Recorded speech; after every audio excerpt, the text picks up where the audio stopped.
নমস্কাৰ বন্ধু বান্ধৱীসকল jobs and education চেনেলটিলৈ আপোনালোকক স্বাগতম জনাইছোঁ।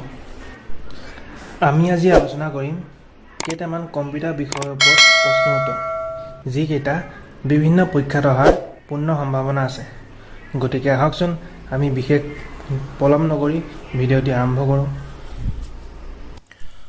Question number 1, MS Word is an example of option number C, application software is the correct answer. Question number 2, Control, Shift and all are called dash keys. Option number A, modifier key is the correct answer. Question number 3, a computer cannot boot if it does not have the dash. Option number C, operating system is the correct answer. Question number 4, dash is the process of dividing the disk into tracks and sectors. Option number B, formatting is the correct answer. Question number 5, junk email is also called. Option number A, spam is the correct answer. Question number 6, Microsoft Office is an example of A. The correct answer is option number C, horizontal market software. Question number 7, a dash is a software program used to view web pages. Option number D, browser is the correct answer. Question number 8, the computer's processor consists of the following parts. Option number C, control unit and ALU.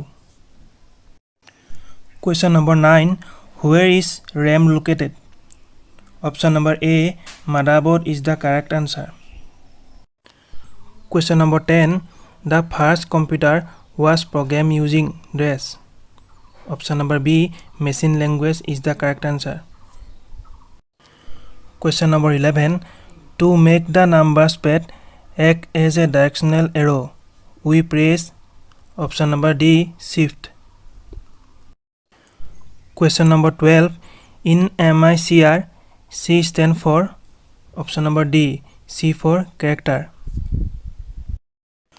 Question number 13, C, basics, COBOL and Java are example of dash language. Option number D, high level language. Question number 14, which key is used in combination with another key to perform a specific task? Option number D, control key. Question number 15, which of the following refers to a small single site network? Option number A, LAN network. আজিলৈ ইমানে আছিল। যদি ভিডিঅ'টো চাই ভাল লাগিছে তেন্তে এটা লাইক কৰিব, শ্বেয়াৰ কৰিব আৰু যদি চেনেলটোলৈ নতুনকৈ আহিছে তেনেহ'লে ছাবস্ক্ৰাইব কৰি কাষতে থকা বেল আইকনটি প্ৰেছ কৰি দিব। ধন্যবাদ।